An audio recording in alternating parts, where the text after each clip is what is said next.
The Book of War. The military classic of the Far East. Business bestseller of the West. Introduction. Written in the 5th century BC, Sun Tzu and Wu Tzu still remain the most celebrated works on war in the literature of China. While the chariot has gone, and weapons have changed, these ancient masters have held their own, since they deal chiefly with the fundamental principles of war, with the influence of politics and human nature on military operations, and they show in a most striking way how unchanging these principles are.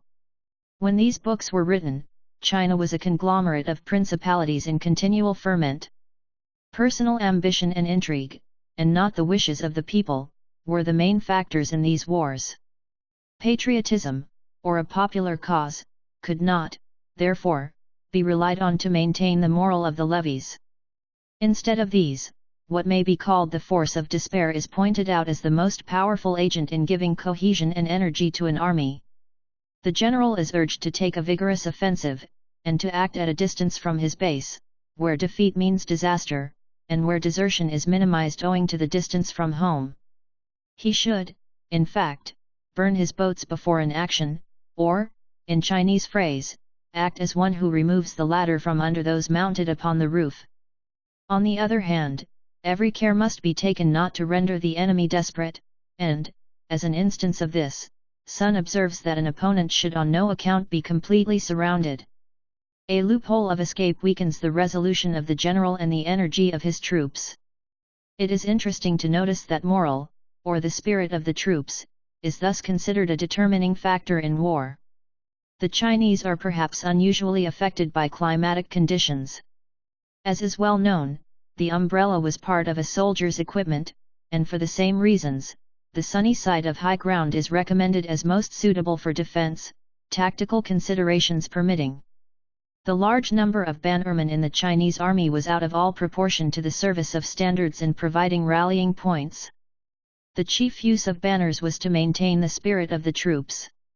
A forest of banners, held erect, gave a feeling of liveliness and security to the ranks, in the same way as a military band, and when Sun remarks that the march of an army should be calm like the forest, he is using a simile that is not inappropriate. Probably owing to the fact that the profession of arms has never been highly regarded in China, we find that the ruler of the state did not usually take the field, but employed a professional to command the army, one of the masters of war who wandered from state to state at that time with the secrets of victory to impart to the highest bidder. The question of political interference with the general in the field naturally arises under these conditions. The two sages point out, that to unite the nation under firm and just government is the business of the ruler and necessary to victory, but that the general is the best judge of the questions that arise on a distant field, and that all interference with him causes delay and disaster. War meaning ravage, it was essential that the operations should be conducted in the enemy's territory. Once there, however, a vigorous offensive is no longer advised. At first behave with the discretion of a maiden is the counsel of Sunday. The enemy must be induced to take the initiative, and when he is worn out by marching, or makes a false move, then, says the master, dart in like a rabbit. Unlike the tactics of the Japanese, in whom the spirit of attack burns so strongly, those of Sun Tzu and Wu Tzu are essentially of the offensive-defensive order, maneuver before fighting, and non-committal until the enemy has shown his hand. The business of the general is to avoid encounter in battle until the enemy is no longer capable of offering a successful resistance. The masters do not make, however, the mistake of advocating a passive defensive.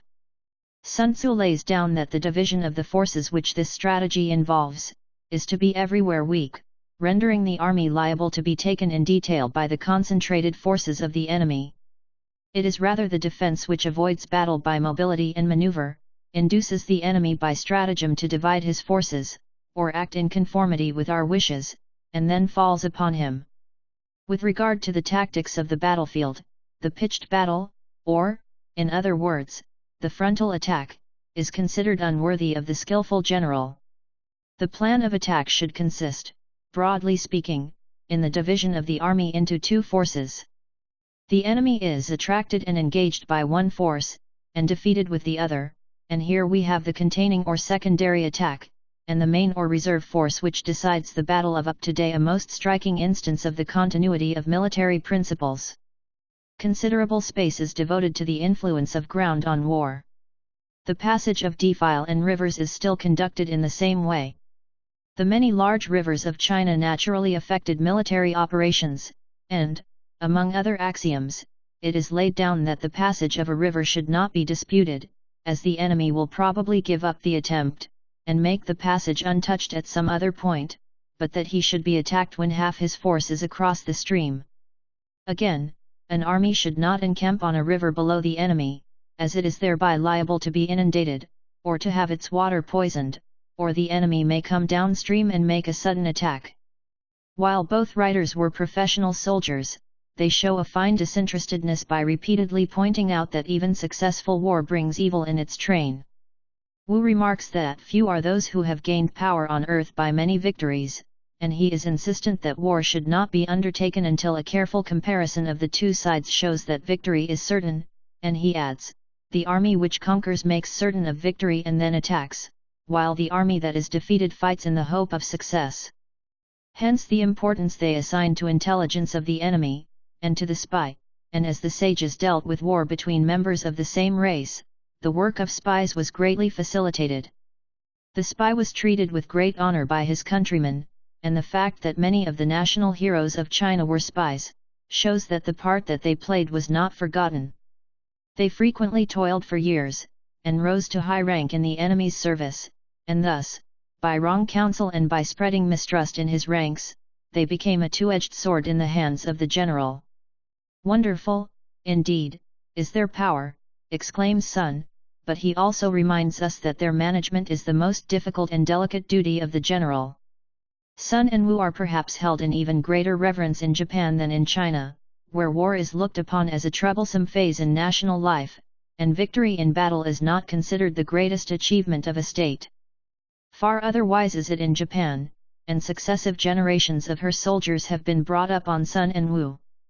Like other arts, mystery was formerly supposed to surround the art of war, a belief that was encouraged by the strategist, and for a considerable time, the few copies of this book, that were brought over from China to Japan, were jealously guarded by their possessors.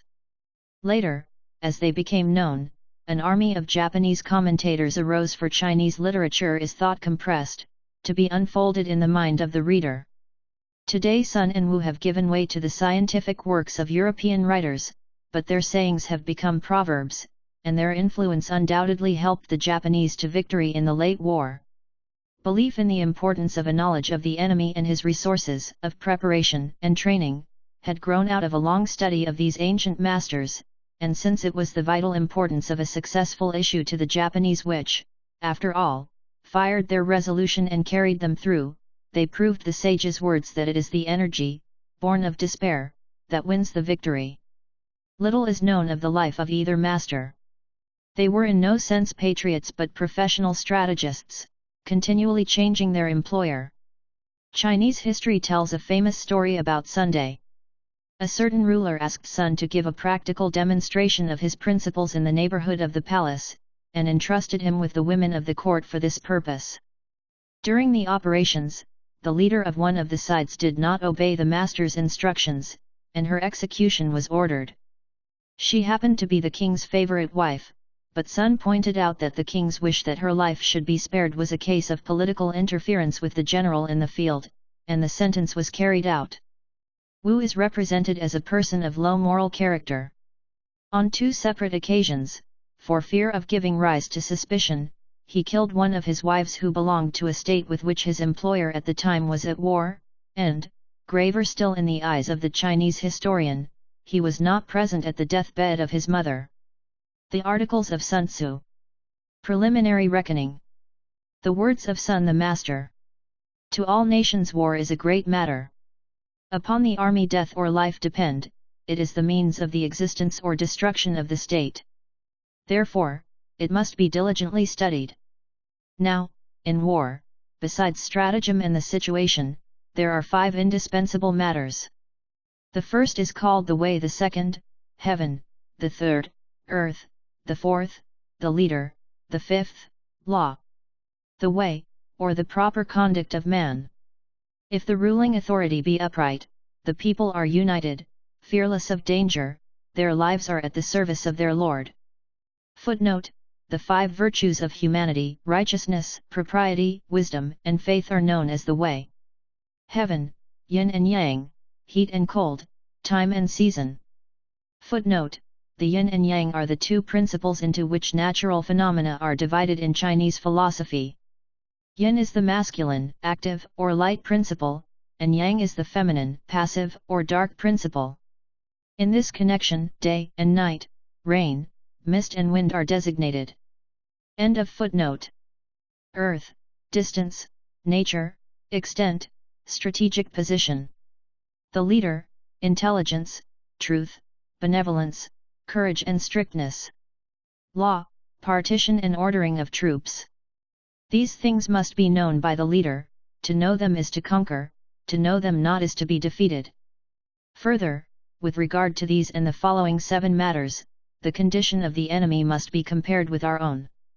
The 7 matters are: the virtue of the prince, the ability of the general, natural advantages, the discipline of the armies, the strength of the soldiers, training of the soldiers, justice both in reward and punishment. Knowing these things, I can foretell the victor. If a general under me fight according to my plans, he always conquers, and I continue to employ him. If he differs from my plans, he will be defeated and dismissed from my service. Wherefore, with regard to the foregoing, considering that with us lies the advantage, and the generals agreeing, we create a situation which promises victory, but as the moment and method cannot be fixed beforehand, the plan must be modified according to circumstances. War is a thing of pretense, therefore, when capable of action, we pretend disability; when near to the enemy, we pretend to be far; when far away, we pretend to be near. Allure the enemy by giving him a small advantage. Confuse and capture him. If there be defects, give an appearance of perfection, and awe the enemy. Pretend to be strong, and so cause the enemy to avoid you. Make him angry, and confuse his plans. Pretend to be inferior, and cause him to despise you. If he has superabundance of strength, tire him out; if united, make divisions in his camp. Attack weak points, and appear in unexpected places. These are the secrets of the successful strategist, therefore they must not be made known beforehand. At the reckoning in the sanctuary before fighting, victory is to the side that excels in the foregoing matters. They that have many of these will conquer, they that have few will not conquer. Hopeless, indeed, are they that have none. If the condition of both sides with regard to these matters be known, I can foretell the victor. Operations of war. Sun the Master said. Now the requirements of war are such that we need 1,000 light chariots with 4 horses each, 1,000 leather-covered chariots, and 100,000 armoured men, and we must send supplies to distant fields. Wherefore the cost at home and in the field, the entertainment of guests, glue and lacquer for repairs, and necessities for the upkeep of wagons and armour are such that in one day 1,000 pieces of gold are spent. With that amount a force of 100,000 men can be raised. You have the instruments of victory. But, even if victorious, let the operations long continue, and the soldiers' ardor decreases, the weapons become worn, and, if a siege be undertaken, strength disappears. Again, if the war last long, the country's means do not suffice. Then, when the soldiers are worn out, weapons blunted, strength gone and funds spent, neighbouring princes arise and attack that weakened country. At such a time the wisest man cannot mend the matter. For, while quick accomplishment has been known to give the victory to the unskillful, the skillful general has never gained advantage from lengthy operations. In fact, there never has been a country which has benefited from a prolonged war. He who does not know the evils of war will not reap advantage thereby. He who is skillful in war does not make a second levy, does not load his supply wagons thrice. War material and arms we obtain from home, but food sufficient for the army's needs can be taken from the enemy. The cost of supplying the army in distant fields is the chief drain on the resources of a state. If the war be distant, the the citizens are impoverished.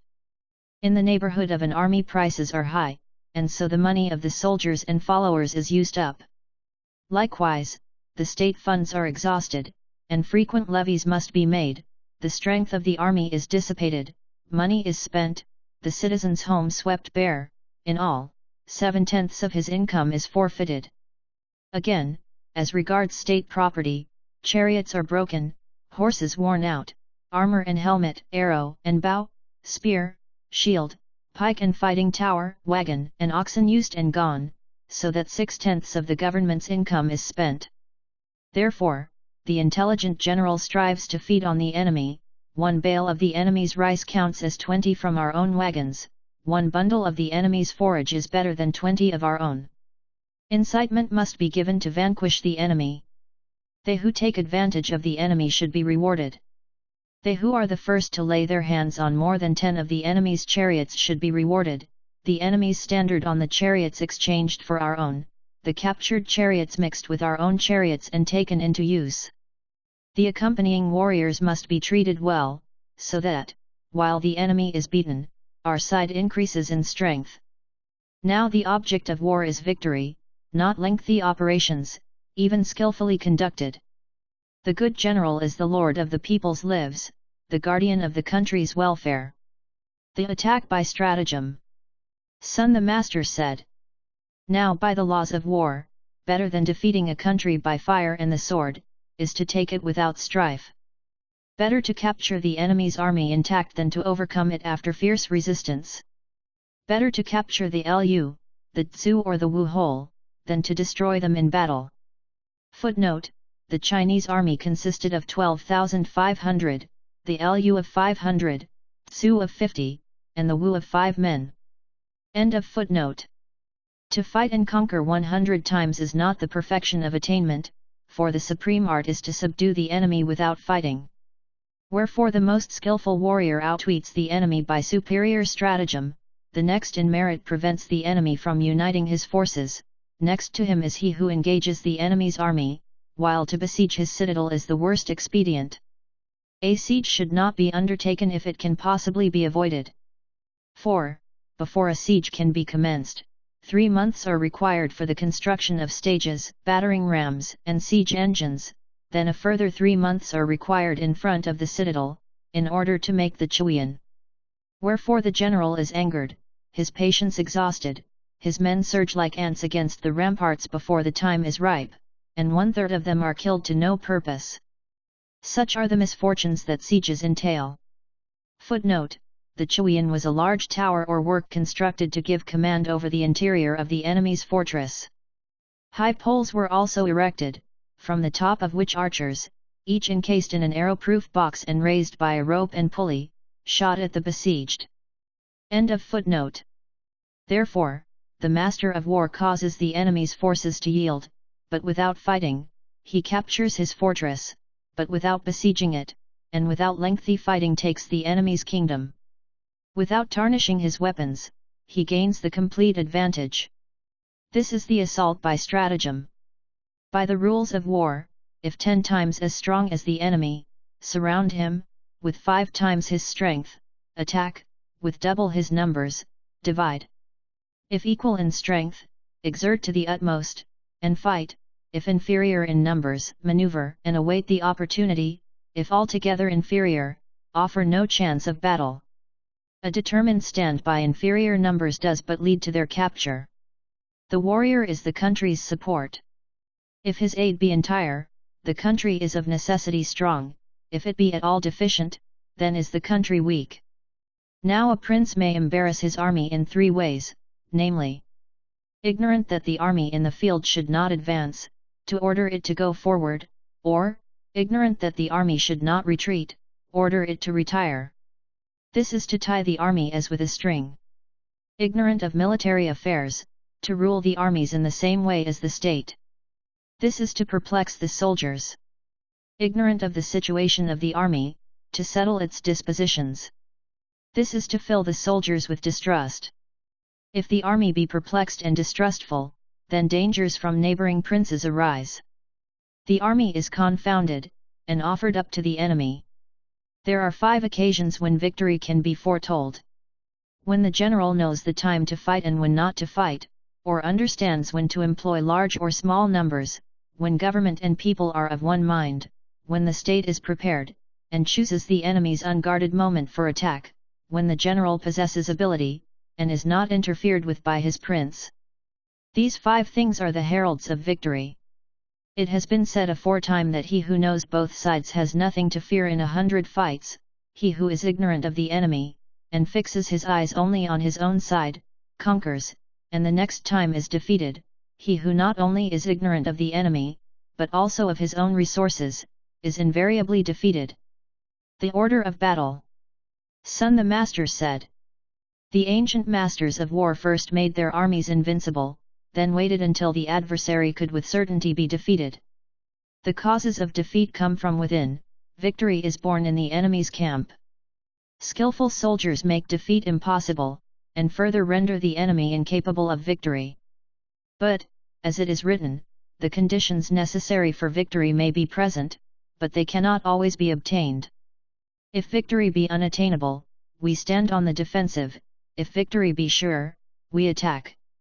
Deficiency compels defense, superabundance permits attack.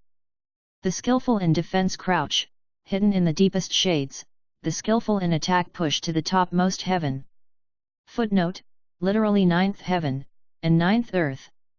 The Chinese divided the earth and sky each into 9 strata. End of footnote. If these precepts be observed, victory is certain. A victory, even if popularly proclaimed as such by the common folk, may not be a true success. To win in fight, and for the kingdom to say, "Well done," does not mark the summit of attainment. To lift an autumn fleece is no proof of strength; the eyes that only see the sun and moon are not the eagle's; to hear the thunder is no great thing. Footnote: an animal's coat is thinnest in autumn. End of footnote. As has been said aforetime, the able warrior gains the victory without desperate and bloody engagements, and wins thereby no reputation for wisdom or brave deeds. To fight is to win, for he attacks only when the enemy has sown the seeds of defeat. Moreover, the skillful soldier in a secure position does not let pass the moment when the enemy should be attacked. The army that conquers makes certain of victory, and then seeks battle. The army destined to defeat, fights, trusting that chance may bring success to its arms. The skillful leader is steadfast in the way, upholds the law, and thereby controls the issue. Touching the laws of war, it is said, first, the rule; second, the measure; third, the tables; fourth, the scales; fifth, the foretelling of victory. For the rule is the survey of land, the measure tells the amount of that land's produce, the tables its population, from the scales their weight or quality is made known, and then can we calculate victory or defeat. The army that conquers as against the army destined to defeat, is as a beam against a feather in the scales. The attack of conquering forces is as the outburst of long pent-up waters into sunken valleys. Such are the orders of battle. The spirit of the troops. Sun the Master said. The control of large numbers is possible, and like unto that of small numbers, if we subdivide them. By means of drum, bell, and flag, the direction of large forces in battle is possible, and like unto the direction of small forces. Footnote: the drum was used to beat the assembly and in the advance, the bell as a signal to halt. Flags were of 2 kinds, signaling flags and distinguishing banners. End of footnote. By the skillful interchange of normal and abnormal maneuvers are the armies certainly preserved from defeat. The enemy is crushed, like the fall of a grindstone upon an egg, by knowledge of his strength and weakness, and by the employment of truth and artifice. Moreover, in battle the enemy is engaged with the normal and defeated by the abnormal force. Footnote: the normal and the abnormal refer to what in modern phrase are termed the frontal or holding force and the flanking or surprise force. End of footnote. The abnormal force, skillfully handled, is like the heaven and earth, eternal, as the tides and the flow of rivers, unceasing, like the sun and moon, forever interchanging, coming and passing, as the seasons. There are 5 notes, but by combinations, innumerable harmonies are produced. There are but 5 colors, but if we mix them, the shades are infinite. There are 5 tastes, but if we mix them there are more flavors than the palate can distinguish. Footnote: the 5 cardinal tastes are acridity, bitterness, sourness, sweetness and saline taste. End of footnote. In war there are but 2 forces, the normal and the abnormal, but they are capable of infinite variation.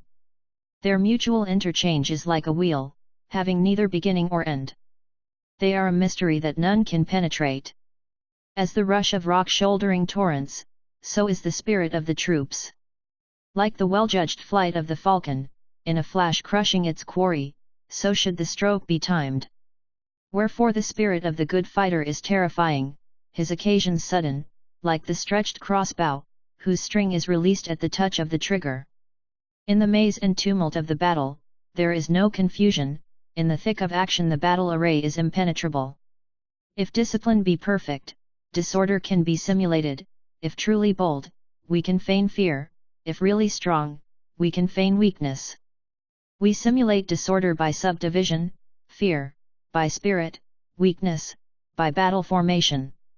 We set the enemy in motion by adopting different formations to which he must conform. If we offer the enemy a point of advantage, he will certainly take it; we give him an advantage, set him in motion and then fall upon him. Wherefore the good fighter seeks victory from spirit, and does not depend entirely upon the skill of his men. He is careful in his choice, and leaves the rest to battle force, yet, when an opening or advantage shows, he pushes it to its limits. As a log or rock which, motionless on flat ground, yet moves with ever-increasing force when set on an incline, so await the opportunity, and so act when the opportunity arrives. If the general be skillful, the spirit of his troops is as the impetus of a round stone rolled from the top of a high mountain. Emptiness and strength. Sun the Master said.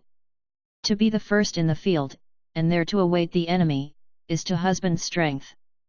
To be late, and hurrying to advance to meet the foe, is exhausting. The good fighter contrives to make the enemy approach; he does not allow himself to be beguiled by the enemy. By offering an apparent advantage, he induces the enemy to take up a position that will cause his defeat; he plants obstructions to dissuade him from acting in such a way as to threaten his own dispositions. If the enemy be at rest in comfortable quarters, harass him; if he be living in plenty, cut off his supplies; if sitting composedly awaiting attack, cause him to move. This may be done by appearing where the enemy is not, and assaulting unexpected points. If we go where the enemy is not, we may go 1,000 leagues without exhaustion. If we attack those positions which the enemy has not defended, we invariably take them, but on the defense we must be strong, even where we are not likely to be attacked. Against those skillful in attack, the enemy does not know where to defend; against those skillful in defense, the enemy does not know where to attack. Now the secrets of the art of offense are not to be easily apprehended, as a certain shape or noise can be understood, of the senses, but when these secrets are once learnt, the enemy is mastered. We attack, and the enemy cannot resist; because we attack his insufficiency, we retire, and the enemy cannot pursue, because we retire too quickly. Again, when we are anxious to fight, but the enemy is serenely secure behind high walls and deep moats, we attack some such other place that he must certainly come out to relieve. When we do not want to fight, we occupy an unfortified line, and prevent the enemy from attacking by keeping him in suspense.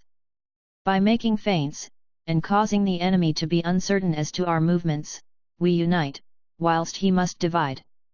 We become one body, the enemy being separated into 10 parts. We attack the divided 10 with the united 1. We are many, the enemy is few, and in superiority of numbers there is economy of strength. The place selected for attack must be kept secret. If the enemy know not where he will be attacked, he must prepare in every quarter, and so be everywhere weak. If the enemy strengthen his front, he must weaken his rear; if he strengthen his right, his left is weakened, and if he strengthens his left, his right is weakened. Everywhere to make preparations, is to be everywhere weak. The enemy is weakened by his extended preparations, and we gain in strength. Having decided on the place and day of attack, though the enemy be 100 leagues away, we can defeat him. If the ground and occasion be not known, the front cannot help the rear, the left cannot support the right, nor the right the left, nor the rear the front. For on occasion, the parts of the army are 20 leagues apart, while a distance of 4 or 5 leagues is comparatively close. The soldiers of Wu are less than the soldiers of Yu, but as superiority in numbers does not of necessity bring victory, I say, then, that we may obtain the victory. Footnote: Sun, as has been said, was a man of Wu. Wu and Yu were continually at war. End of footnote. If the enemy be many in number, prevent him from taking advantage of his superiority, and ascertain his plan of operations. Provoke the enemy and discover the state of his troops, feint and discover the strength of his position. Flap the wings, and unmask his sufficiency or insufficiency.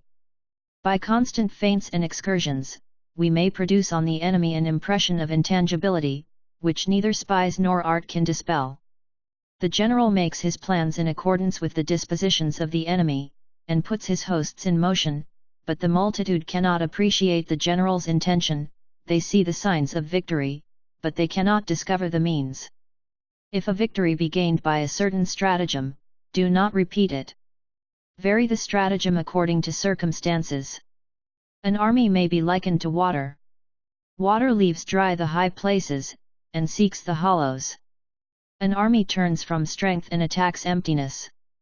The flow of water is regulated by the shape of the ground. Victory is gained by acting in accordance with the state of the enemy. The shape of water is indeterminate, likewise, the spirit of war is not fixed. The leader who changes his tactics in accordance with his adversary, and thereby controls the issue, may be called the god of war. Among the 5 elements there is no settled precedence, the 4 seasons come and go, the days are long and short, and the moon waxes and wanes. So in war there is no fixity. Footnote: 5 elements are wood, fire, earth, metal, and water. End of footnote. Battle tactics. Sun the Master said. For the most part, military procedure is as follows. The general receives orders from his lord, assembles and settles harmony among the forces, and takes the field. There is nothing more difficult than battle tactics. Their difficulty lies in the calculation of time and distance, and the reversal of misfortune. To make the enemy take a circuitous route by a show of gain, and then, whilst starting after him, to arrive before him, is to be a master of the art of maneuver. The operations of an army may reap advantage, the wrangles of a multitude are fraught with peril. Employing our whole force at one time in order to gain advantage over the enemy, we may not have time enough to gain our object. If we push on with a portion of the force only, the transport is lost. Discarding helmet and armor, stopping neither day nor night, marching double distance, doing double work, and finally contending with the enemy at a distance of 100 leagues, results in the loss of the general. Since the strong men arrive first, and the tired drop in rear, only 1/10 of the forces is available. A forced march of 50 leagues to secure an advantage may result in failure to the leader of the vanguard, for only half his men will arrive. After a forced march of 30 leagues to secure an advantage, only 2/3 of the army will be available. Further, a lack of ammunition, of supplies, or of stores, may lead to disaster. The ruler who is ignorant of the designs of neighboring princes, cannot treat with them. He who is ignorant of mountain and forest, defile and marsh, cannot lead an army. He who does not employ a guide, cannot gain advantage from the ground.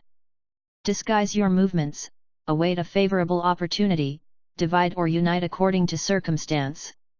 Let your attack be swift as the wind, your march calm like the forest, your occupation devastating as fire. In defense, as a mountain rest firm, like darkness impenetrable to the enemy. Let your movements be swift as the lightning. Let as many as possible take part in the plunder, distribute the profit from the captured territory. So he who understands the crooked and the straight way conquers. These are the methods of battle tactics.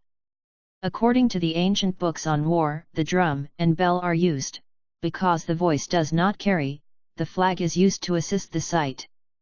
The use of bell, drum, banner and flag is to attract the united attention of eye and ear. When all are united, the strong are not left to go forward alone, the cowardly are not free to retreat unrestricted. In this way can a multitude be used. Therefore, in night fighting, beacons and drums are largely used. In day fighting, a great number of banners and flags and the enemy's eyes and ears are confounded. We thus awe his army, and defeat his general's ambition. In the morning the spirits are keen, at midday there is a laziness, in the evening a desire to return. Wherefore, he who uses his soldiers well, avoids the time when the spirits are keen, but attacks the enemy when he is languid or seeking his camp. Thus should the nature of energy be turned to account. To oppose confusion with order, clamor with quiet, is to have the heart under control. To await an enemy from a distance, to oppose hunger with satiety, rest with fatigue, is the way to husband strength. Do not attack where lines of banners wave, nor the serried ranks of battle spread, but patiently await your time. Do not attack an enemy on high ground, nor one who has high ground at his back. Do not pursue an enemy who is imitating flight, do not attack a spirited enemy. If the enemy offer an allurement, do not take it. Do not interfere with an enemy who has struck camp, and is about to retire. When surrounding an enemy, allow him an outlet. Do not press a desperate enemy. These are the methods of employing troops. The 9 changes. Sun the Master said. In general, the procedure of war is, the leader, having received orders from his lord, assembles the armies. Do not camp on marshy or low-lying ground, enter into friendly relations with neighboring states, do not linger in a far country, use stratagem in mountainous and wooded country, on death ground, fight.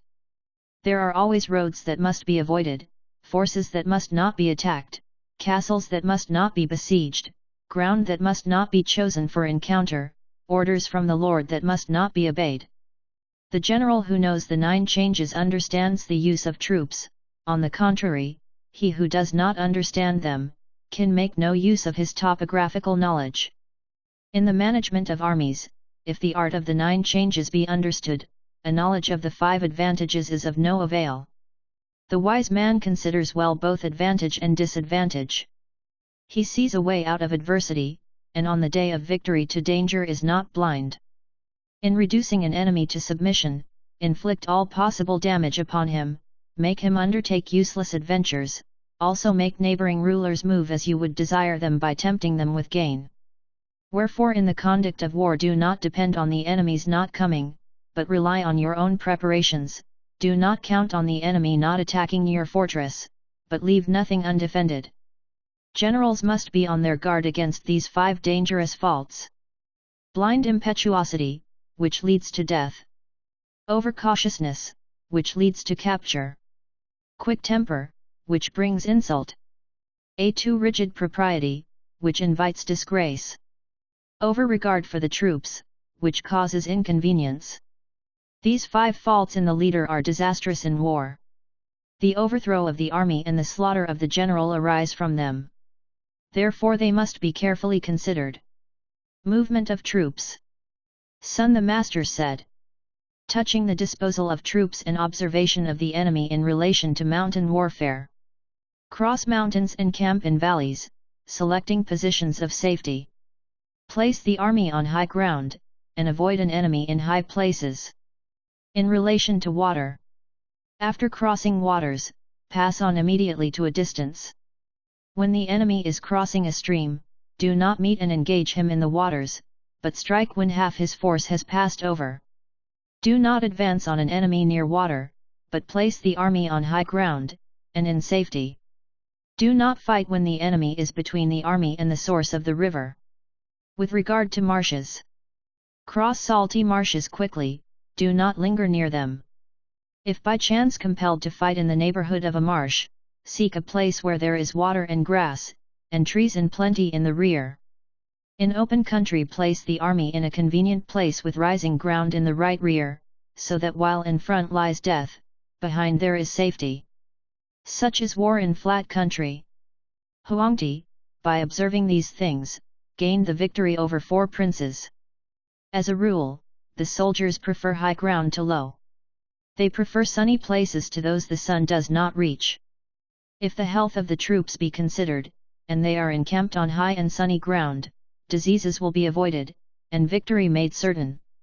If there be rising ground, encamp on its sunny side and in front of it, for thereby the soldiers are benefited, and the ground used to our advantage.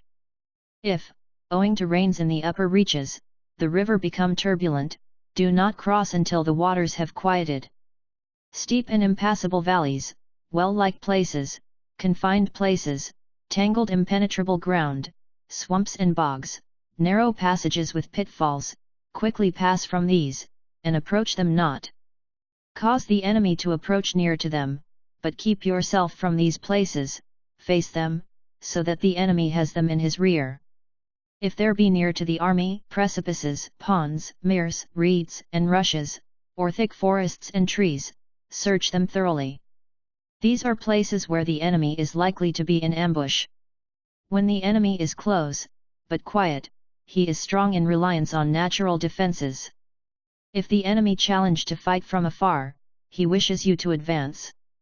If the enemy be encamped in open country, it is with some special object in view.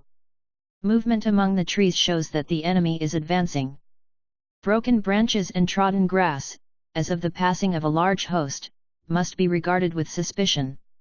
The rising of birds shows an ambush. Startled beasts show that the enemy is stealthily approaching from several sides. High, straight spurts of dust betoken that chariots are coming. Long, low masses of dust show the coming of infantry. Here and there, thin and high columns of dust are signs that firewood and fodder are being collected. Small clouds of dust moving to and fro are signs that the enemy is preparing to encamp for a short time. Busy preparations and smooth words show that the enemy is about to advance to attack. Big words, and the spurring forward of horsemen, are signs that the enemy is about to retire. An advance of the light chariots to the flanks of the camp is a sign that the enemy is coming forth to fight. Without consultation, suddenly to desire an armistice, is a mark of ulterior design. The passing to and fro of messengers, and the forming up of troops, show that the enemy has some movement on foot. An advance, followed by sudden retirement, is a lure to attack. When the enemy use their weapons to rest upon, they are hungry. If the drawers of water drink at the river, the enemy is suffering from thirst. Disregard of booty that lies ready at hand is a sign of exhaustion. The clustering of birds round a position shows that it is unoccupied.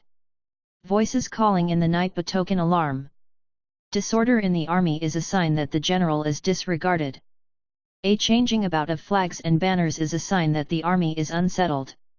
If the officers be angry, it is because the soldiers are tired, and slow to obey.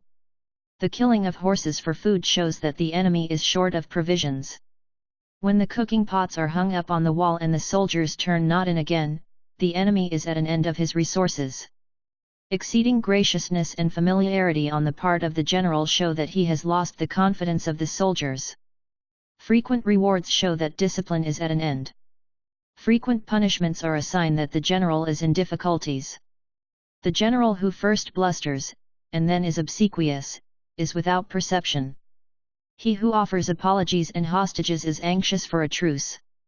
When both sides, eager for a fight, face each other for a considerable time, neither advancing nor retiring, the occasion requires the utmost vigilance and circumspection. Numbers are no certain mark of strength. Even if incapable of a headlong assault, if the forces be united, and the enemy's condition ascertained, victory is possible. He who without taking thought makes light of the enemy is certain to be captured. If a general who is strange to the troops punish them, they cease to obey him. If they are not obedient, they cannot be usefully employed. If the troops know the general, but are not affected by his punishments, they are useless. By humane treatment we obtain obedience, authority brings uniformity. Thus we obtain victory. If the people have been trained in obedience from the beginning, they respect their leaders' commands.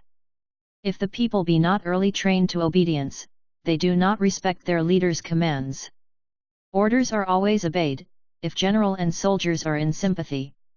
Ground. Sun the Master said.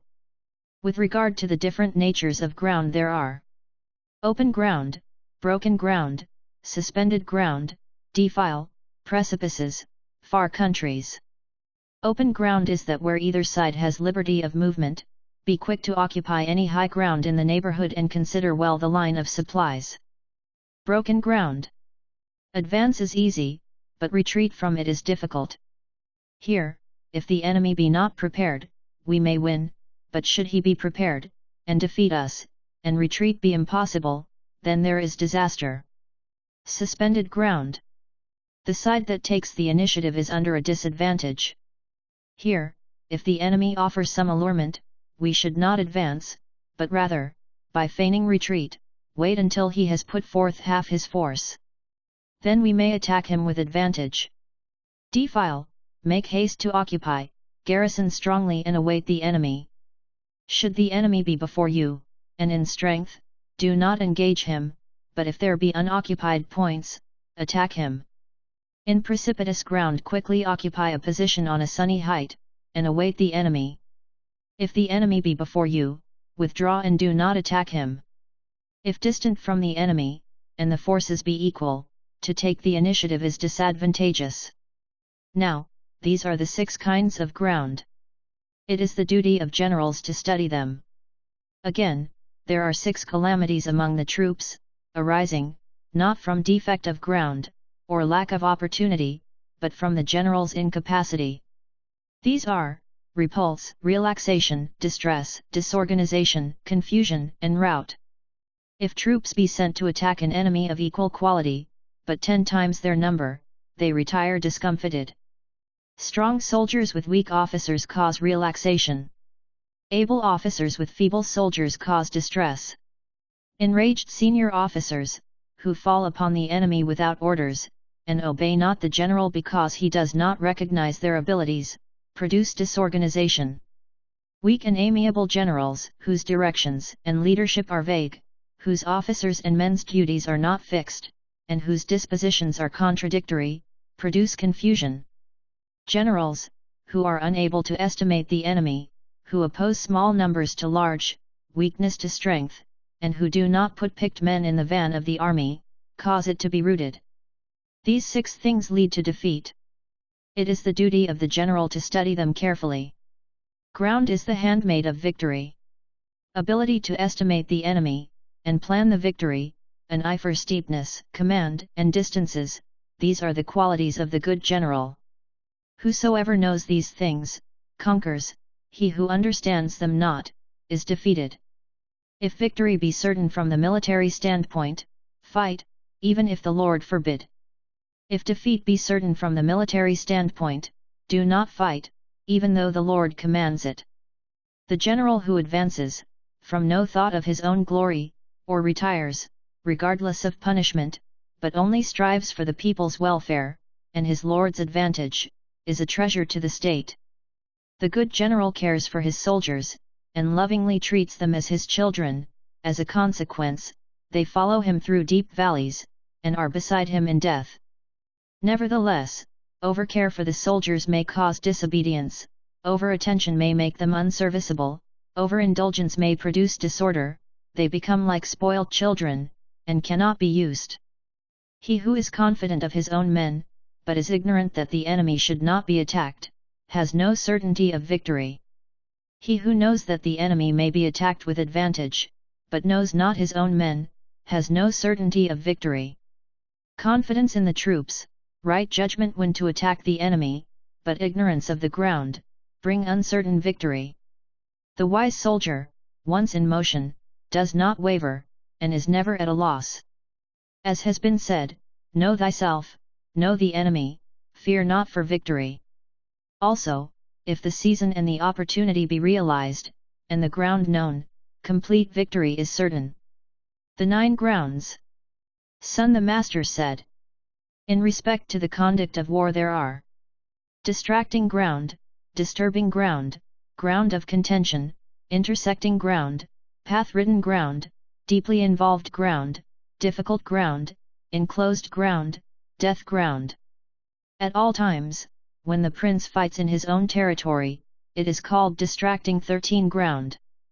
That ground a short way inside the enemy's border is called disturbing ground. Ground giving advantage to whichever side is in possession, is called ground of contention.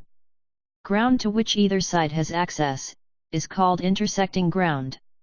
Ground between three provinces, first possession of which enables the peoples of the earth to be controlled, is called path-ridden ground. The interior of the enemy's country with many of his fortified towns in rear, is called deeply involved ground. Mountain and forest, precipices, ravines, marsh and swamp, all places where passage is hard, are called difficult ground. A narrow entrance and winding outlet, where a small number can oppose a large force, is called enclosed ground. That ground where delay means disaster, is called death ground. Wherefore, do not fight on distracting ground, do not linger on disturbing ground. If the enemy be in possession of disputed ground, do not attack. In intersecting ground, do not interrupt the highways. At the crossing of highways, cultivate intercourse.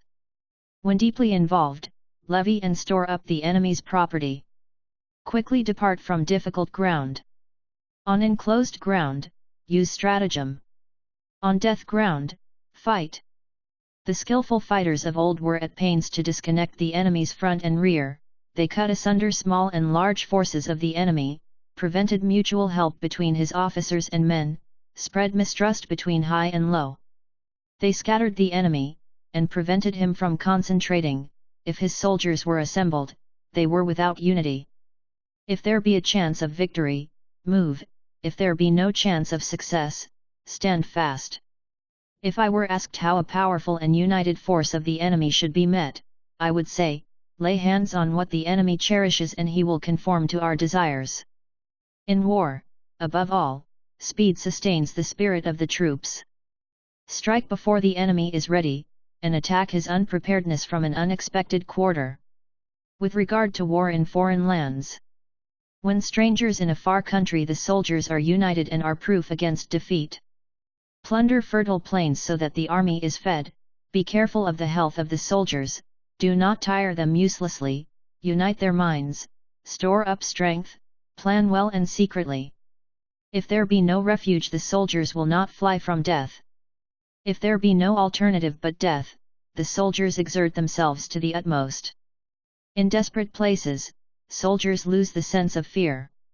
If there be no place of refuge, there will be no wavering. If deeply involved in the enemy's country, there is unity. If it be unavoidable, the soldiers will fight their hardest. Even without warnings they are vigilant, they comply without insistence, without stipulations they are tractable, without explicit instructions they will trust the general and obey him. Prohibit the discussion of signs and omens, and remove the soldiers' doubts, then to the moment of death they will be undistracted. Riches are denied the soldiers, not because money is a bad thing, old age is forbidden them, but not because long life is evil. Hardships and danger are the proper lot of the soldier. When the order for attack is given, the collars of those who are sitting may be wet with tears, tears may roll down the cheeks of those reclining, yet these men, in a desperate place, will fight with the courage of Chu and Ki. Soldiers should be used like the snakes on Mt. Chang, which, if you hit on the head, the tail will strike you; if you hit the tail, the head will strike you; if you strike its middle, head and tail will strike you together. Should anyone ask me whether men can be made to move like these snakes, I say, yes. The men of Wu and Yu hate each other, yet, if they cross a river in the same boat and a storm overtake them, they help each other like the two hands. The horses may be tied, and the chariot wheels sunk in the mud, but that does not prevent flight. Universal courage and unity depend on good management. The best results from both the weak and strong are obtained by a proper use of the ground. The skillful warrior can lead his army, as a man leads another by the hand, because he places it in a desperate position. The general should be calm, inscrutable, just and prudent. He should keep his officers and men in ignorance of his plans, and inform no one of any changes or fresh departures. By changing his camps, and taking devious and unexpected routes, his plans cannot be guessed. As one taking away the ladder from under those mounted upon the roof, so acts the general when his men are assembled to fight. He penetrates into the heart of the enemy's country and then divulges his plans. He drives the army hither and thither like a flock of sheep, knowing not whither they go. Therefore, the general should assemble the armies, and place them in a desperate position. The different natures of the 9 grounds, the suiting of the means to the occasion, the hearts of men, these are things that must be studied. When deep in the interior of a hostile country, there is cohesion, if only on the borders, there is distraction. To leave home and cross the borders is to be free from interference. On distracting ground, unite the soldiers' minds. On disturbing ground, keep together. On disputed ground, try to take the enemy in rear. On intersecting ground, look well to the defenses. On path-ridden ground, cultivate intercourse. On deeply involved ground, be careful of supplies. On difficult ground, do not linger. On enclosed ground, close the path of escape. On death ground, show the soldiers that there is no chance of survival. It is the nature of soldiers to defend when surrounded, to fight with energy when compelled thereto, to pursue the enemy if he retreats. He cannot treat with other rulers who knows not their ambitions. He who knows not mountain and forest, cliffs, ravines, lakes and marshes, cannot conduct an army. He who does not use guides, cannot take advantage of the ground. He who has not a complete knowledge of the 9 grounds, cannot gain military dominion. The great general, when attacking a powerful nation, prevents the enemy from concentrating his hosts. He overawes the enemy so that other states cannot join against him. He does not struggle for the favor of other states, nor is he careful of their rights. He has confidence in himself, and awes the enemy. Therefore, he easily takes the fortress, or reduces the country to subjection. In the bestowal of rewards, or in his orders, he is not bound by ancient rule. He manages his forces as though they were one man. Orders should direct the soldiers, but while what is advantageous should be made known, what is disadvantageous should be concealed. If the forces be plunged into danger, there is survival, from death ground there is retrieval, for the force in danger gains the victory. Discover the enemy's intentions by conforming to his movements. When these are discovered, then, with one stroke, the general may be killed, even though he be 100 leagues distant. When war is declared, close the barriers, destroy passports, prevent the passage of the enemy's spies, conduct the business of the government with vigilance. Take immediate advantage of the enemy's weakness, discover what he most values, and plan to seize it. Shape your plans according to rule, and the circumstances of the enemy. At first behave with the discretion of a maiden, then, when the enemy gives an opening, dart in like a rabbit. The enemy cannot defend himself. Assault by fire. Sun the Master said. There are 5 ways of attack by fire.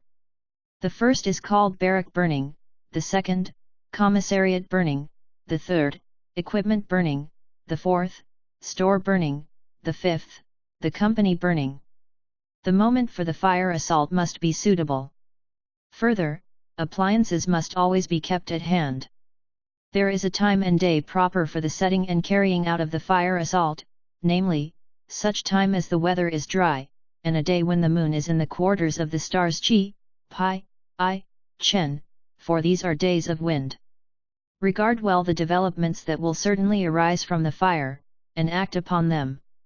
When fire breaks out inside the enemy's camp, thrust upon him with all speed from without, but if his soldiers be quiet, wait, and do not attack. When the fire is at its height, attack or not, as opportunity may arise. If the opportunity be favorable, set fire to the enemy's camp, and do not wait for it to break out from within. When fire breaks out on the windward side, do not attack from the leeward. Wind that rises in the day lasts long. Wind that rises in the night time quickly passes away. The peculiarities of the 5 burnings must be known, and the calendar studied, and, if the attack is to be assisted, the fire must be unquenchable. If water is to assist the attack, the flood must be overwhelming. Water may isolate or divide the enemy, fire may consume his camp, but unless victory or possession be obtained, the enemy quickly recovers, and misfortunes arise. The war drags on, and money is spent.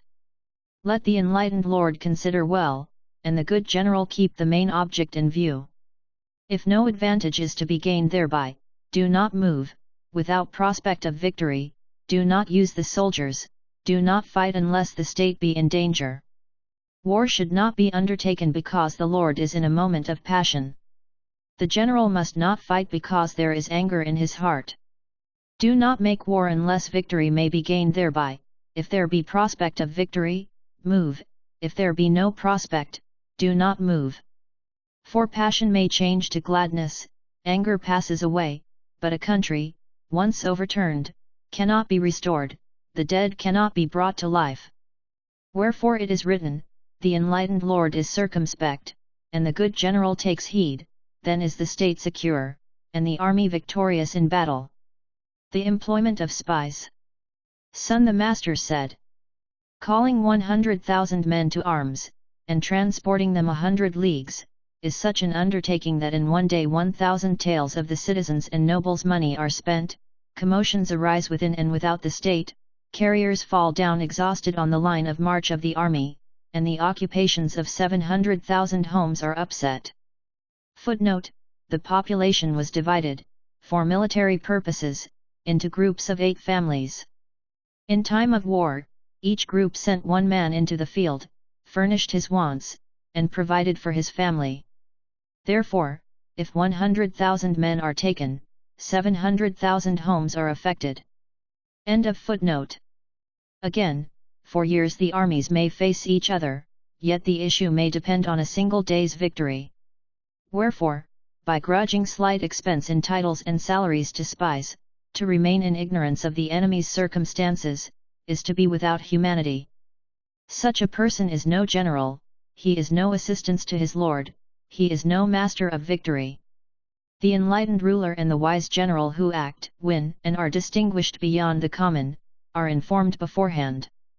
This knowledge is not to be got by calling on gods and demons, nor does it come of past experience nor calculation. It is through men that knowledge of the enemy is gained. Now the 5 kinds of spies are these: village spies, inner spies, converted spies, death spies, living spies. If these 5 means be employed simultaneously, none can discover their working. This is called the mysterious thread, it is the Lord's treasure. Village spies are such people of the country as give information. Inner spies are those of the enemy's officials employed by us. Converted spies are those of the enemy's spies in our pay.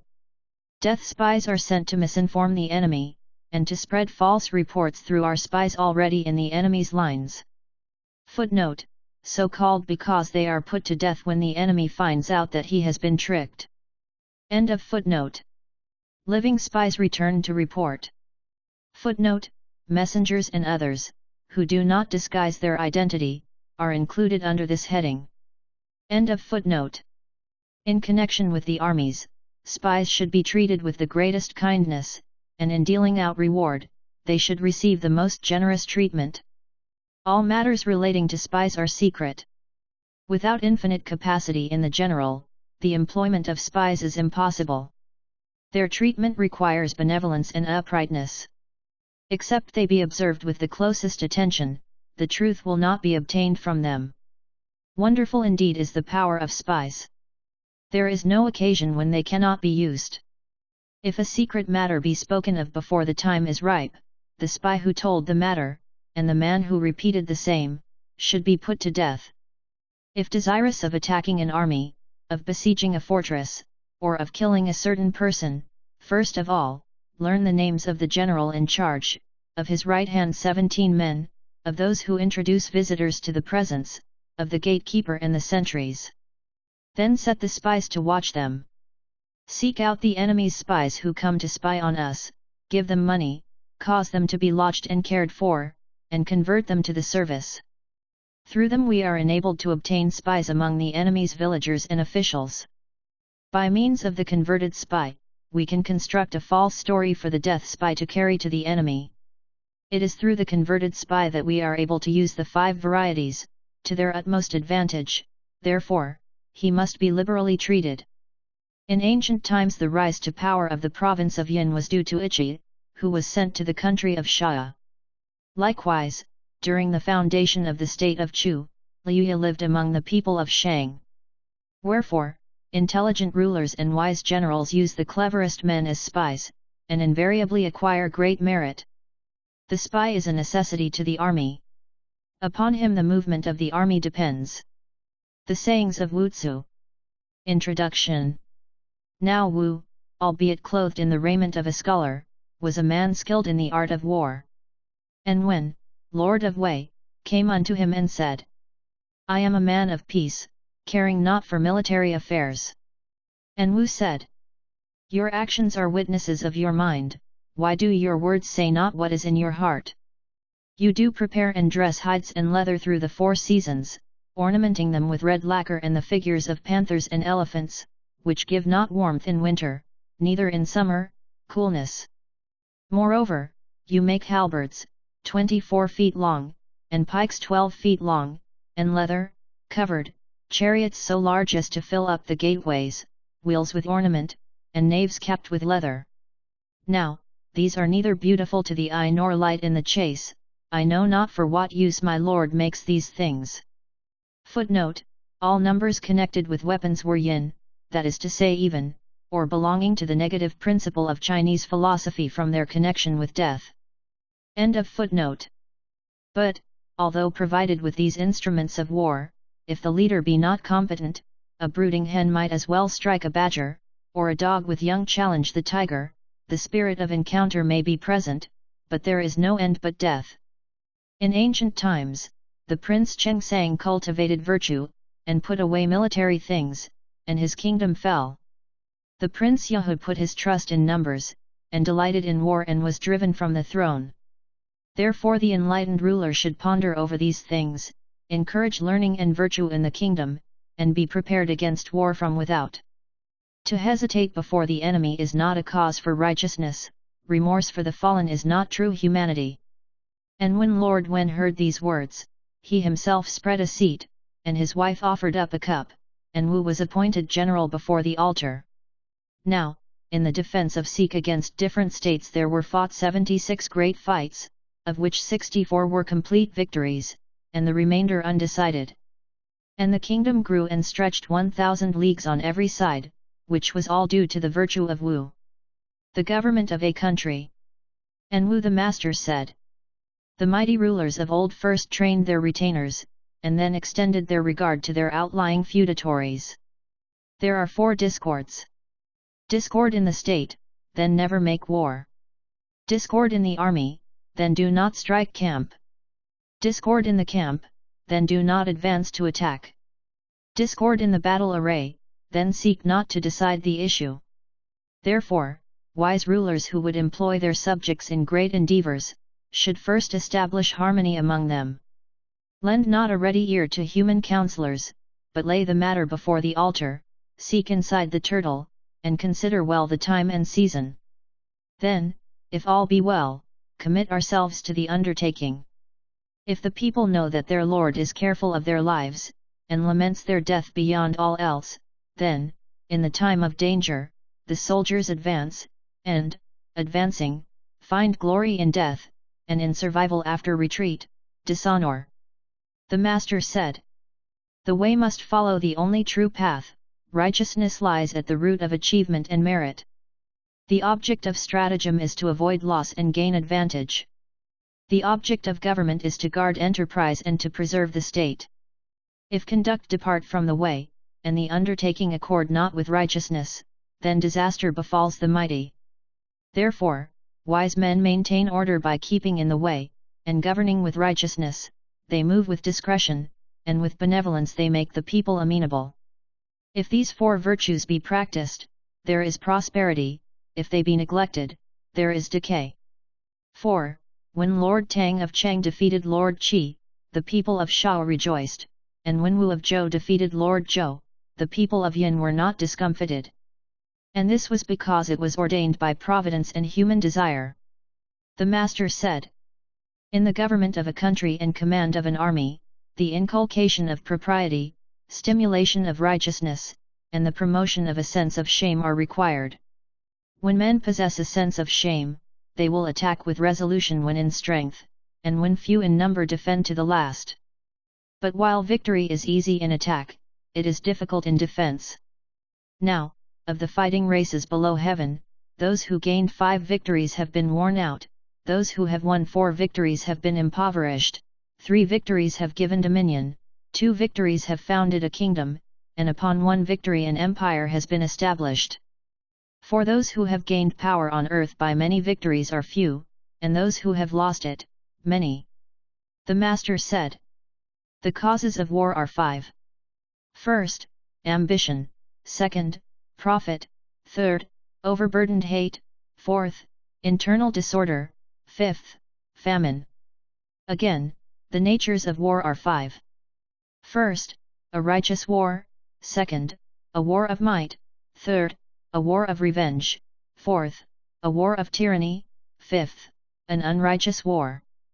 The prevention of tyranny and the restoration of order is just; to strike in reliance on numbers is oppression; to raise the standard for reasons of anger is a war of revenge; to quit propriety, and seize advantage is tyranny; when the state is disordered and the people worn out, to harbor designs, and set a multitude in motion, is a war of unrighteousness.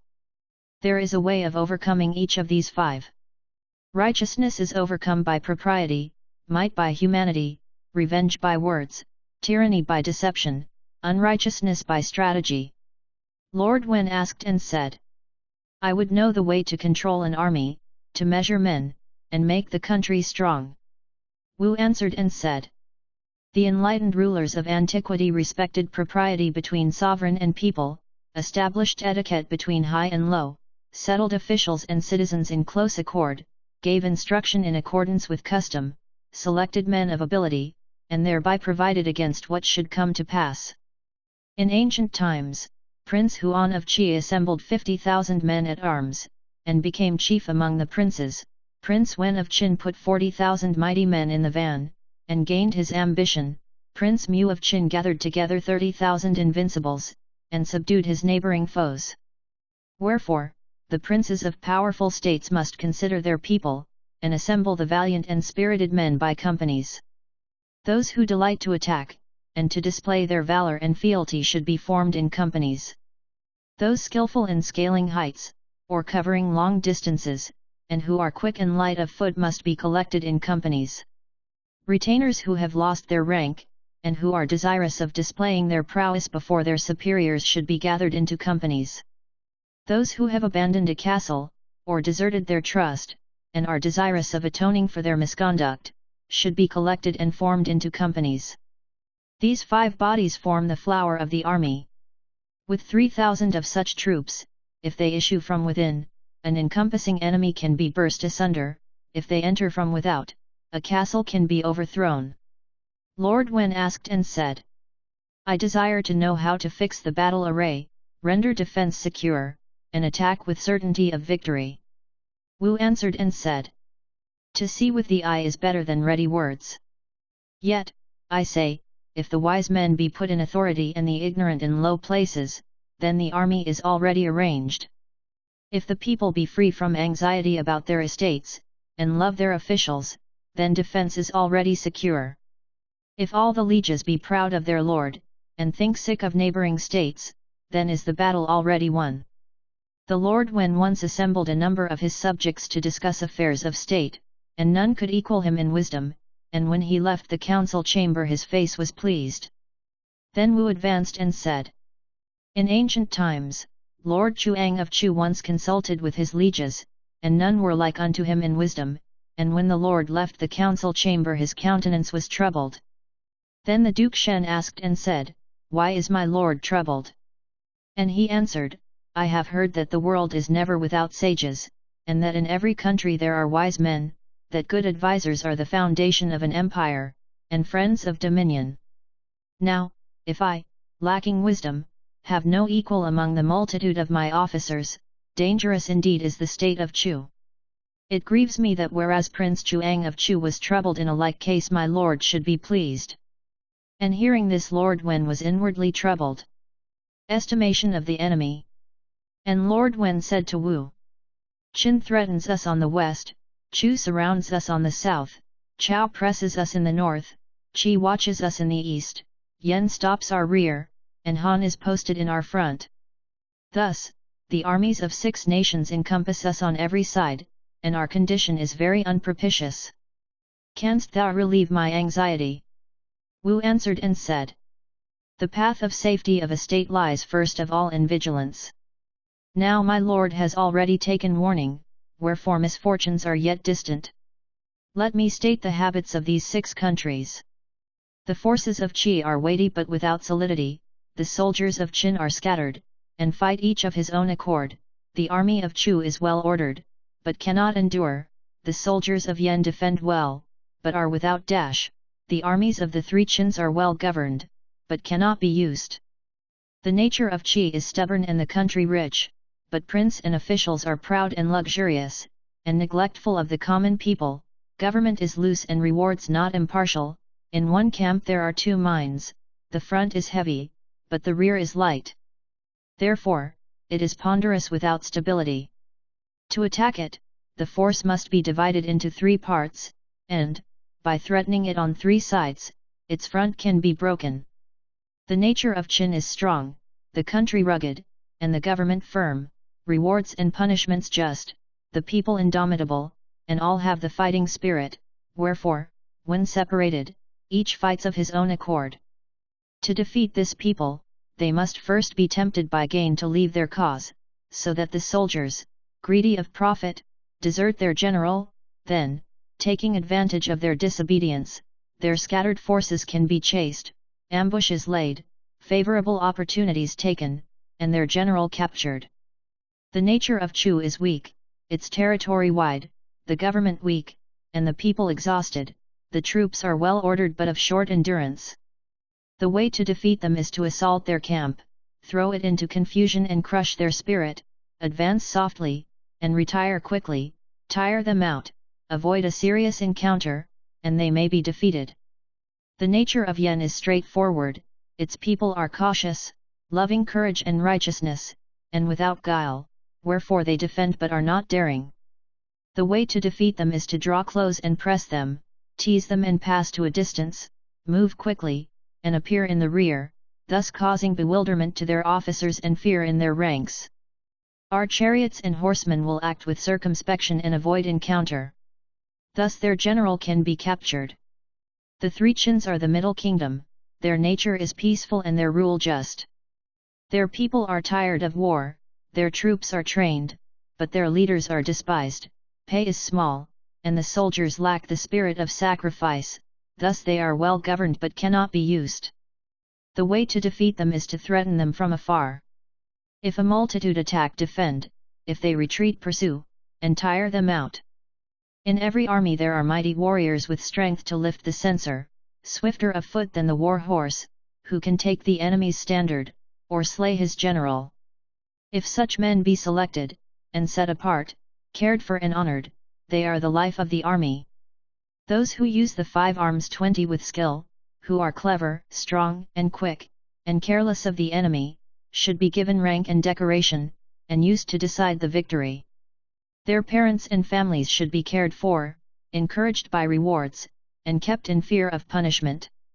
These men consolidate the battle array, their presence causes endurance. If these men be well selected, double their number can be defeated. And Lord Wen said, It is good. Wu the master said, In the estimation of the enemy there are 8 cases when, without consulting the oracles, he may be attacked. First, an enemy who, in great wind and cold, has risen early, started forth across ice and rivers, and braved stress and hardships. Second, an enemy who, in the height of summer, and in great heat, has risen early, has travelled incessantly, is hungry and without water, and is striving to reach a distance.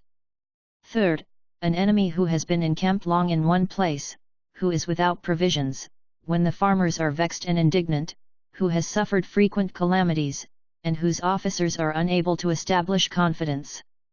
Fourth, when the enemy's funds are exhausted, fuel and fodder scarce, when the heavens have been overcast by long-continued rain, when there is the desire to loot, but no place to loot withal.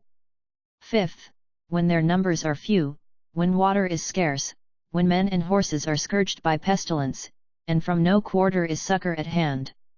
Sixth, when night falls, and the way is yet far, when officers and men are worn out and fearful, weary and without food, and have laid aside their armor and are resting. Seventh, when the general's authority is weak, the officials false, and the soldiers unsettled, when their army has been alarmed, and no help is forthcoming. Eighth, when the battle formation is not yet fixed, or camp pitched, when climbing a hill, or passing through a difficult place, when half is hidden and half exposed. An enemy in these situations may be smitten without hesitation. There are 6 enemies, that, without consulting oracles, should be avoided.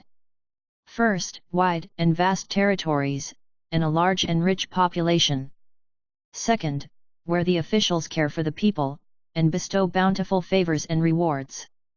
Third, where rewards are well deserved, punishment accurately apportioned, and operations undertaken only when the time is fitting. Fourth, where merit is recognized and given rank, wise men appointed, and ability employed. Fifth, where the troops are many and their weapons excellent.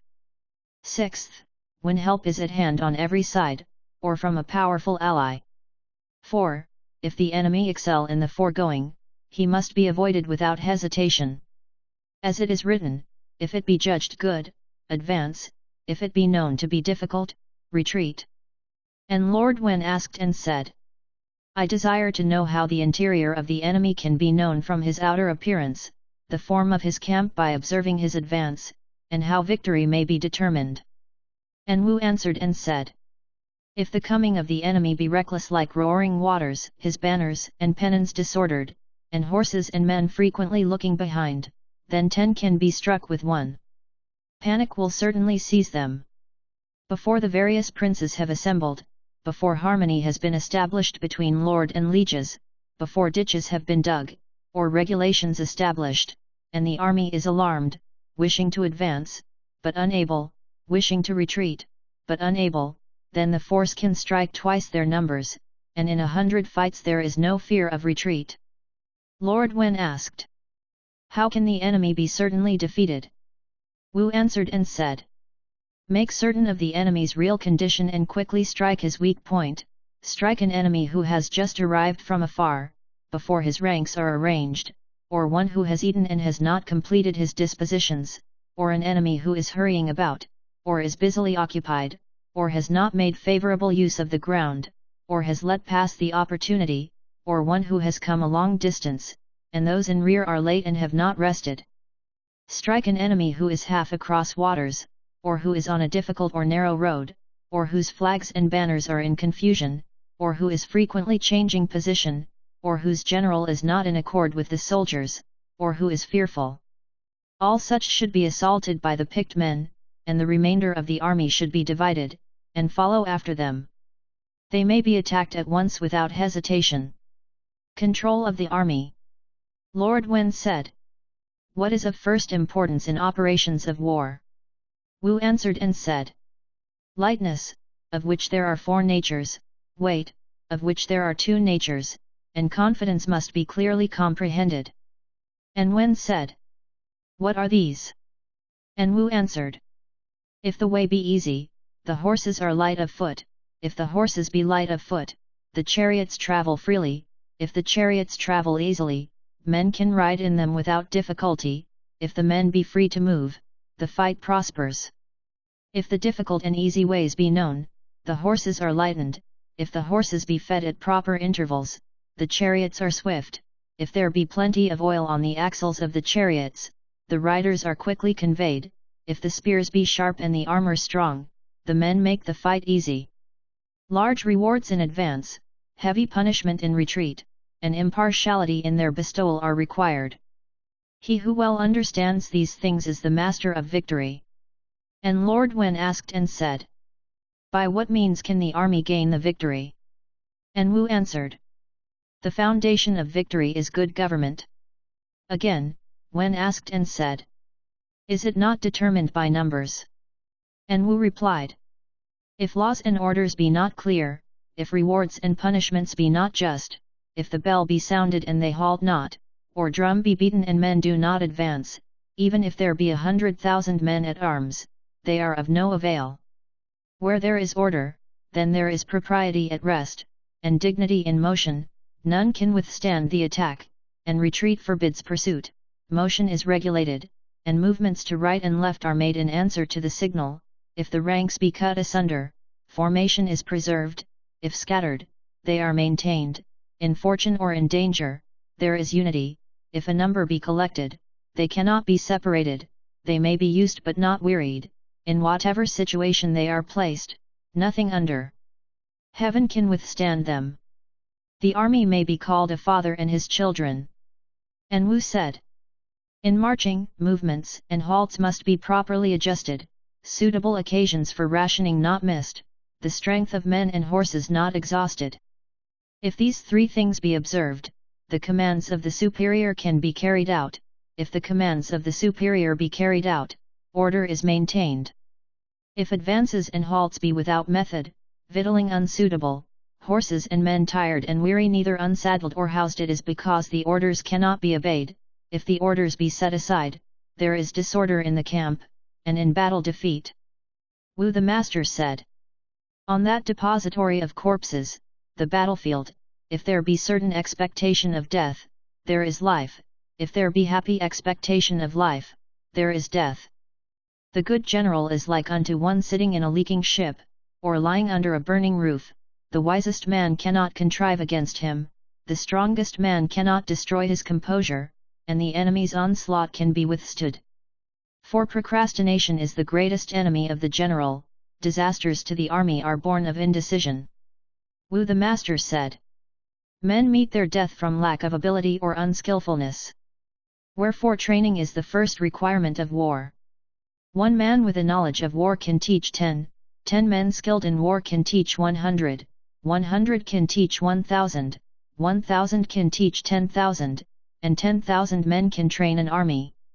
An enemy from a distance should be awaited, and struck at short range, an enemy that is tired should be met in good order, hunger should be opposed by full bellies, the battle formation should be round or square, the men should kneel or stand, go or remain, move to the right or left, advance or retire, concentrate or disperse, close or extend when the signal is given. All these changes must be learnt, and the weapons distributed. This is the business of the general. Wu the Master said, in the teaching of war, spears are given to the short, bows and catapults to the tall, banners and standards to the strong, the bell and drum to the bold, fodder and provisions to the feeble, the arrangement of the plan to the wise. Men of the same district should be united, and groups and squads should help each other. At one beat of the drum the ranks are put in order, at 2 beats of the drum, formation will be made, at 3 beats of the drum, food will be issued, at 4 beats of the drum, the men will prepare to march, at 5 beats of the drum, ranks will be formed, when the drums beat together, then the standards will be raised. And Lord Wen asked and said, what is the way of marching and halting an army? And Wu answered, natural ovens and dragons' heads should be avoided. Natural ovens are the mouths of large valleys. Dragons' heads are the extremities of large mountains. The green dragons, banners, should be placed on the left, and the white tigers on the right, the red sparrows in front, the snakes and tortoises behind, the pole star, standard, above, and the soldiers will look to the standard. When going forth to battle, the direction of the wind must be studied. If blowing in the direction of the enemy, the soldiers will be assembled and follow the wind. If a headwind, the position will be strengthened, and a wait made for the wind to change. And Lord Wen asked and said, In what way should horses be treated? And Wu answered and said, the places where they are kept should be made comfortable, fodder should be suitable and timely. In winter their stables should be warmed, and in summer sheltered from the heat, their coats clipped, their feet carefully paired, their attention directed so that they be not alarmed, their paces regulated, and their going and halting trained. Horses and men should be in accord, and then the horses can be used. The harness, the saddle, bit, bridle, and reins must be strong. If the horse be without vice at the beginning, he can be used to the end. If the horse be hungry, it is good. If his belly be full, his value decreases. If the sun be falling and the way still long, dismount frequently. For it is proper that the men be worked, but the horses must be used with discretion, so that they may be prepared should the enemy suddenly attack us. If these things be well known, then there is free passage under heaven. Qualities of the general. Wu the Master said. The leader of the army is one who is master of both arms and letters. He who is both brave and tender can be entrusted with troops. In the popular estimation of generals, courage alone is regarded. Nevertheless, courage is but one of the qualifications of the leader. Courage is heedless in encounter, and rash encounter, which is ignorant of the consequences, cannot be called good. There are 5 matters which leaders must carefully consider. First, reason; second, preparation; third, determination; fourth, vigilance; fifth, simplicity. With reason, a multitude can be controlled like a small number. Preparedness sees an enemy outside the gate. Determination before the enemy has no thought of life. Even after a victory, vigilance behaves as before the first encounter. Simplicity ensures few regulations, and preserves order. When the leader receives his orders, he forthwith departs. Not until the enemy has been vanquished does he speak of return. This is the duty of the general. Wherefore, from the day of departure of the army, the general seeks glory in death, and dreams not of return in dishonor. Wu the Master said. In war there are 4 important influences. First, spirit; second, ground; third, opportunity; fourth, force. The military value of the nation's forces of 100 times 10,000 fighting men depends upon the personality of one man alone. This is called the influence of spirit. When the road is steep and narrow, when there are famous mountains and fastnesses where 10 men can defend and 1,000 cannot pass them by, such is the influence of ground. When spies have been skillfully sown, and mounted men pass to and from the enemy's camp, so that his masses are divided, his sovereign and ministers vexed with each other, and superiors and inferiors mutually censorious, this is the moment of opportunity. When the linchpins are secure, the oars and sweeps ready for use in the boats, the armed men trained for war, and the horses exercised, we have what is called the influence of force. He who understands these 4 matters has the qualifications of a general. Furthermore, dignity, virtue, benevolence, courage, are needed to lead the troops, to calm the multitude, to put fear in the enemy, to remove doubts. When orders are issued, the subordinates do not defy them. Wheresoever the army is, that place the enemy avoids. If these 4 virtues be present, the country is strong; if they be not present, the country is overthrown. Of such is the good general. Wu the Master said. The use of drums and bells is to attract the ear, of flags, standards, and banners to strike the eye, of laws and penalties to put fear in the heart. To attract the ear the sound must be clear, to strike the eye the colors must be bright. The heart is awed by punishment, therefore punishment must be strict. If these 3 matters be not ordered, the state may, peradventure, be preserved, but defeat by the enemy is certain. Therefore, as it has been said, if these 3 things be present, there is no departing from the commands of the general; when he orders, there is no going back from death. Wu the Master said. The secret of war is, first, to know who is the enemy's general, and to judge his ability. If our plans depend on his dispositions, then success will be achieved without toil. If their general be stupid, and heedlessly trustful, he may be enticed by fraud; if he be avaricious and careless of his fame, he may be bribed with gifts. If he makes unconsidered movements without plan, he should be tired out and placed in difficulties.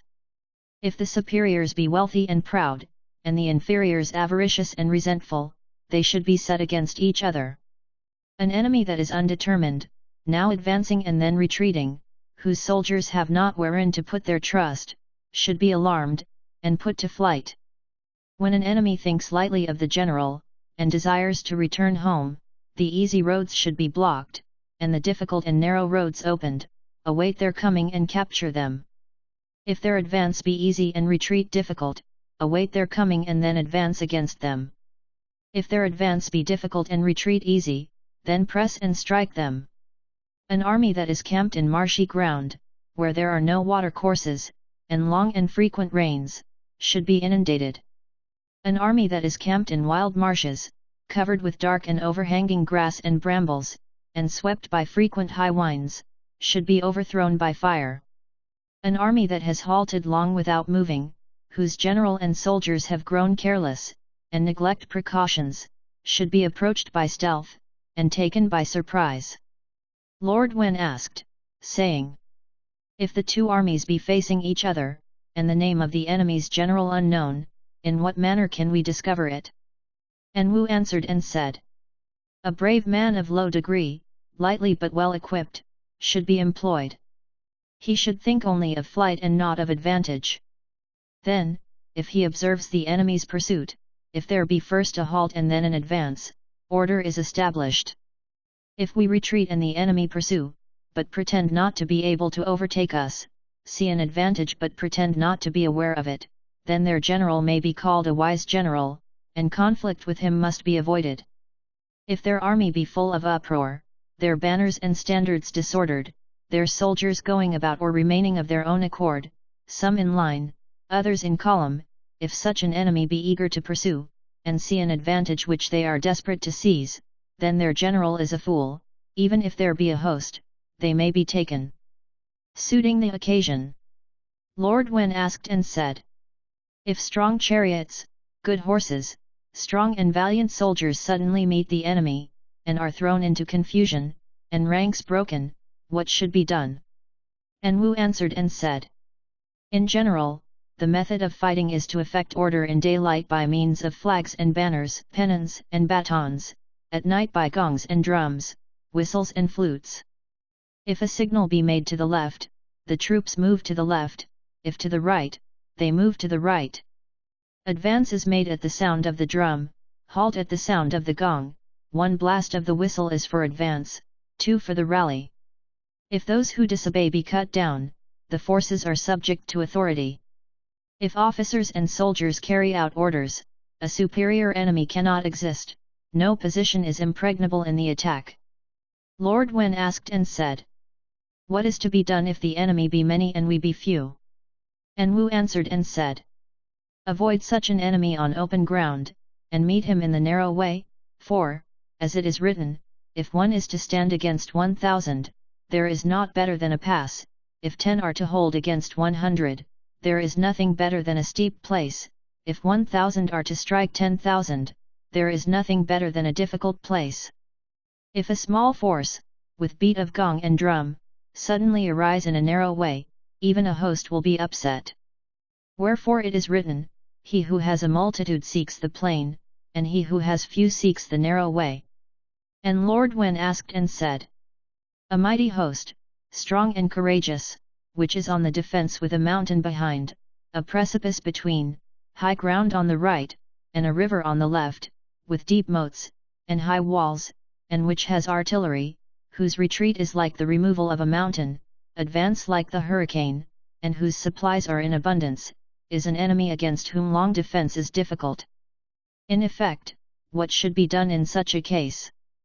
And Wu answered and said, this indeed is a great question, whose issue depends, not upon the might of chariot and horse, but upon the schemes of a wise man. Let 1,000 chariots and 10,000 horse, well equipped and with footmen added to them, be divided into 5 armies, and a road allotted to each army. Then if there be 5 armies, and each army take a different road, the enemy will be puzzled, and know not in what quarter to be prepared. If the enemy's defense be strong and united, send envoys quickly to him to discover his intention. If he listens to our advices, he will strike camp and withdraw. But, if he listens not to our advice, but strikes down the messenger, and burns his papers, then divide and attack from 5 quarters. If victorious, do not pursue; if defeated, flee to a distance.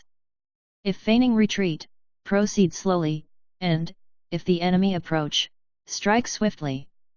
One army will hold the enemy in front, with another cut his rear, 2 more with gags in their mouths will attack silently his weak point, whether on the right or on the left.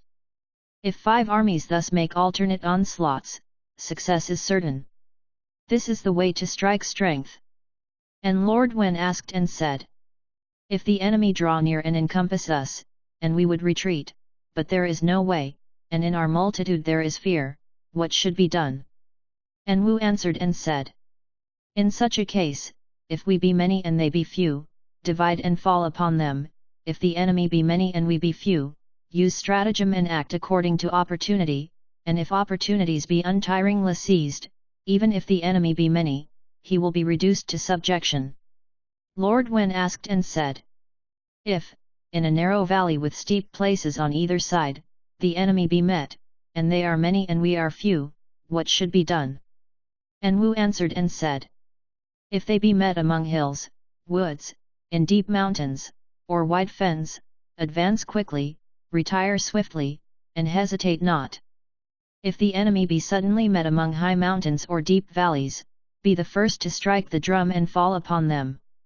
Let bow and crossbow advance, shoot and capture, observe the state of their ranks, and, if there be confusion, do not hesitate to strike. Lord Wen asked and said, if the enemy be suddenly met in a narrow place with high mountains on either side, and advance and retreat are alike impossible, what should be done in such a case? And Wu answered and said, this is called war in valleys where numbers are of no avail. The ablest officers should be collected, and set against the enemy. Men light of foot and well armed should be placed in front, the chariots divided, the horsemen drawn up, and placed in ambush on 4 sides, with many leagues between, and without showing their weapons. Then, the enemy will certainly make his defense firm, and neither advance or retreat. Whereupon, the standards will be raised, and the ranks of banners shown, the mountains left, and camp pitched in the plain. The enemy will then be fearful, and should be challenged by chariot and horse, and allowed no rest. This is the method of fighting in valleys. And Lord Wen asked and said, if the enemy be met in a marsh where the water is out, so that the wheels of the chariots sink in, and the shafts be covered, and the chariots and horsemen overcome by the waters, when there are no boats or oars, and it is impossible either to advance or retreat, what should be done in such a case? And Wu answered and said, this is called water fighting. Chariots and horsemen cannot be used, and they must be put for a time on one side. Go up to the top of a high place, and look out to the 4 quarters. Then the state of the waters will certainly be seen, their extent, and the deep places and shallows fully ascertained. Then, by stratagem, the enemy may be defeated. If the enemy should cross the waters he should be engaged when half over. And Lord Wen asked and said, if there has been long continued rain so that the horses sink, and the chariots cannot move, if the enemy appear from 4 quarters, and the forces are frightened, what is the course in such a case? And Wu answered and said, when wet and overcast, the chariots should halt; when fine and dry, they should arise. Seek height, and avoid low places, drive the strong chariots, and choose well the road on which to advance or halt. If the enemy suddenly arise, immediately pursue them.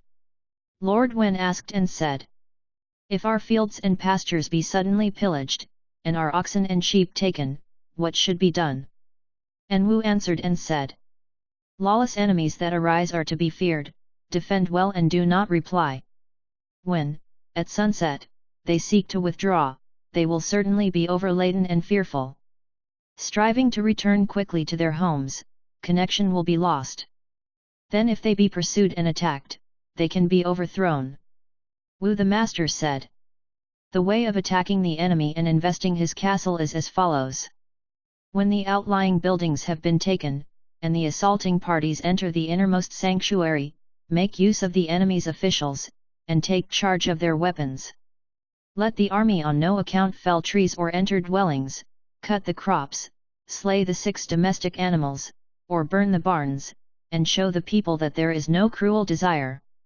Those who wish to surrender, should be received and freed from anxiety.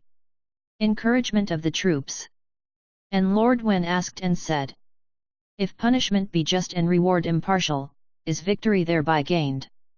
And Wu answered and said, I cannot speak of all the things that concern justice and impartiality, but on these alone dependences cannot be placed. If the people hear the word of command, or listen to the order with rejoicing, if, when the army be raised, and a multitude assembled, they go forth gladly to the fight, if, in the tumult of the fight, when blade crosses blade, the soldiers gladly die, upon these 3 things the Lord of the people can place his trust. And Lord Wen said, how can this be brought about? And Wu answered and said, seek out merit, advance and reward it, and encourage those without fame. Accordingly, Lord Wen set seats in the garden of the palace in 3 rows, and made a feast unto his chief retainers. In the first row were set those of chief merit, and on the table were placed the best meats and precious utensils. Those of medium merit were set in the middle row, and the utensils on the table were fewer in number. Those without merit was set in the last row, and utensils of no value were put before them.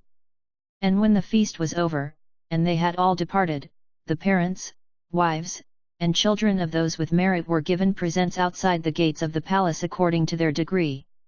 Further, messengers were sent yearly with gifts to condole with the parents of those who had lost a son in the service of the state, and to show that they were had in remembrance. And after this was carried out for 3 years, the people of Qin gathered an army, and came as far as the western river. And when the soldiers of Wei heard this, without waiting for orders, they armed themselves and fell upon them, and they that went forth were 10,000 in number. And Lord Wen called Wu and said, the words that you spoke unto me, have they not indeed been carried out? And Wu answered and said, I have heard that there are men, great and small, souls, grand and feeble. As a trial, let 50,000 men, without merit, be collected, and placed under my command against the country of Qin. If we fail, the state will be the laughing-stock among the princes, and its power under heaven will be lost. If a desperate robber be hidden in a wide plain, and 1,000 men be pursuing him, their glances will be furtive like the owl, looking backward like the wolf, for they are in fear of harm from a sudden onslaught. One desperate man can put fear in the hearts of 1,000.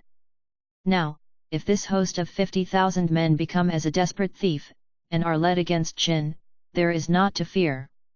On hearing these words Lord Wen agreed, and adding further 500 chariots and 3,000 horse, the hosts of Qin were overthrown, all being due to the encouragement of the troops.